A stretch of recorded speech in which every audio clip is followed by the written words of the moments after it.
Cornerstone Arcade, made by Cornerstone Labs, is a game that represents a visual arcade inside of Roblox, where you can win tickets by playing machines. One of the main ways of earning tickets is from jackpotting the machines, and there is a checklist in the game that lists every machine. The machines are categorized if they are RNG or skill-based, and you get these respective badges for jackpotting every machine for each category. This is how I became Roblox's Arcade Master.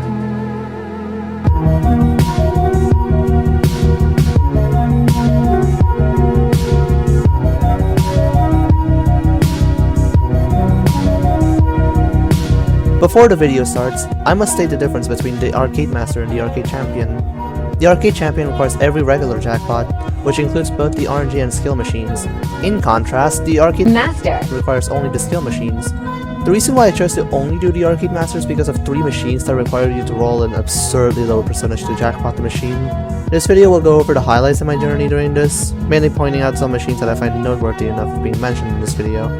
With that out of the way, let's begin! On December 7, 2025, I would begin the journey to become the Arcade Master. Now, to be honest, I had previously played this game before and had quite a bit of progress on the game. However, I eventually forgot about the game since I was busy doing other stuff. First-hand experience when playing this game was really awesome. It was a nice breath of fresh air from the endless slop on the front page, and it also brought back a lot of childhood memories. Cornerstone Arcade has 3 currencies: credits, which are used to play machines, tickets, which are earned from playing machines, and stars, which are earned from purchasing credit storms, which basically spawns a lot of balls that give credits. With stars, you can purchase cosmetics or wheels, where the wheels can give you more credits. Speaking of credits, the game has daily awards that awards you a certain amount of credits for every day login, and believe me, you want to log in every day for the maximum amount of credits. Next thing I will talk about are the areas in the game. The basement is basically your main source for credits, as it hosts a lot of machines that you can use to earn. Retro is an area with a lot of old school style minigames, not really a lot to say for this one. Claw Hub is an area where a lot of claw machines reside. These aren't in the jackpot checklist because they dispense prizes and not tickets. Random Brick is an area that hosts entirely RNG machines. This area is pretty much not required whatsoever for the Arcade Master. And lastly, the plaza is basically a sub-area of the main arcade, which hosts another round and the museum. Now, there are 3 other ones that I will mention later in the video, but besides that, well, that's that. Piano Mania is a game where you play a vertical scrolling rhythm game, simulated inside Cornerstone Arcade. You are given 4 keybinds to choose from to hit your keys, and, well, you can kinda guess how it plays out. As someone that plays rhythm games, kinda. This machine is definitely one of my favorites from the game. It's awesome to see this kind of genre of games on games you normally wouldn't expect to see it in. To be fair, I have personally seen and played this kind of machine in real life, so I guess that's the reason why it was here. Quizimate is a game where you must answer 7 questions as quickly as possible, similar to Kahoot. I really like the design of the machine, and this game is definitely fun with friends in a VC.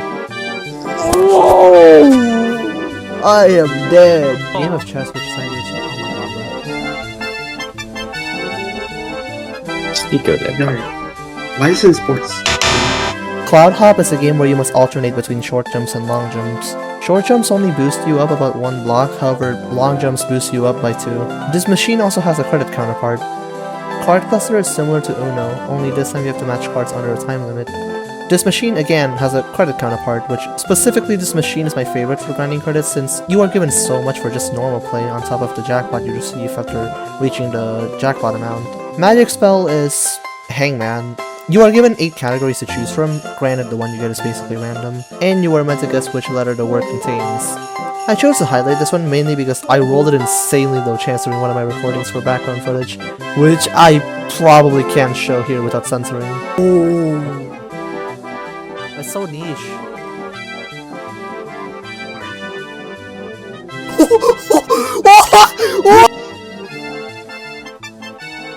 Be a badoobie. Baby, no money.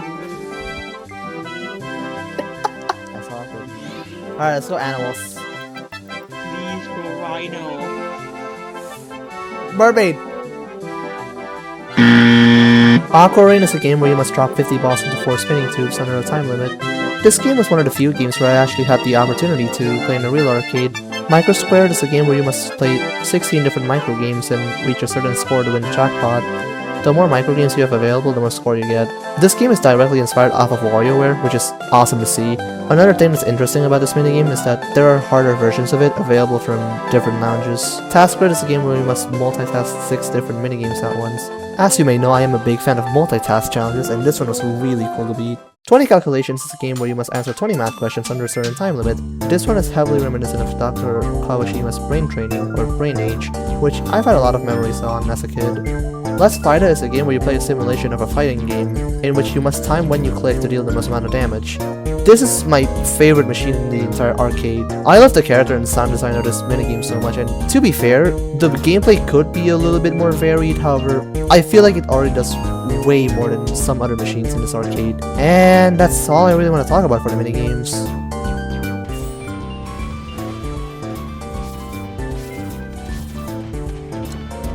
That's good. I win.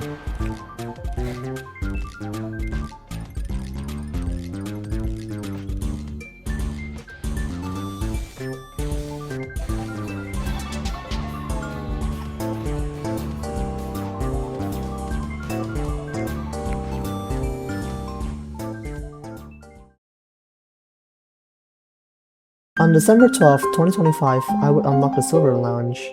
This is unlocked when you've reached 100 unique jackpots, or level 50, and it's not too different from their normal counterparts, only that they are more expensive and they give out more tickets.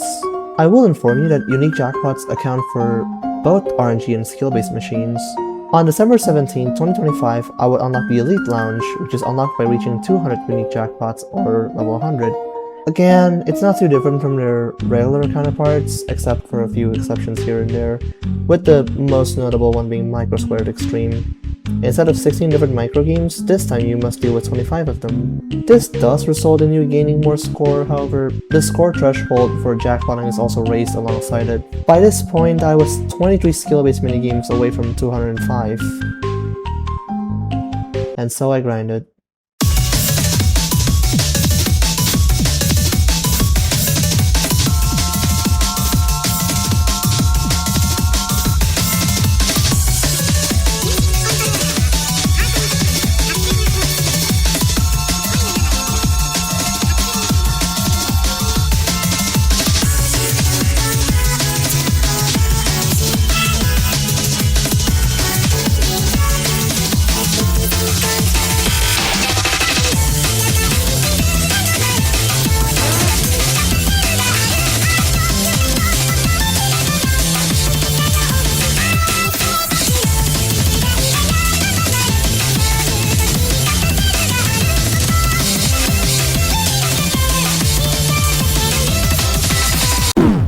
Now, at this point, I would need only 2 minigames to become the Arcade Master, with those being Candidate and Puzzle Attack Dimensions. The latter is basically Tetris, so I wanted to save that for last, however, this other one was just not good. Candidate In is basically RNG. Thanks to Roblox's abhorrent physics, even if you were to place your mouse in the same spot, every throw would be random and you have no control over it. I tried, and tried, and tried, and again, but no matter how far I get, I would always fail under RNG. But who knows how many hours on this game by now? It was just this one game holding me back. And so, I gave up.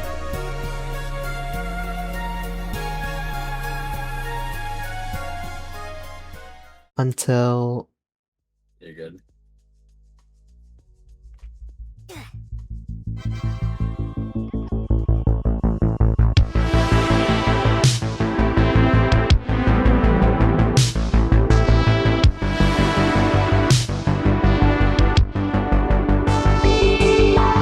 Okay, let me explain.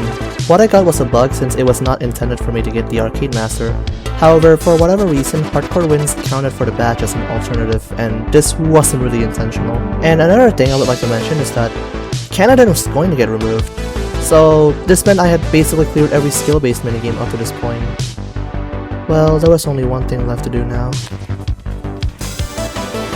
I win! That's it. That's basically it.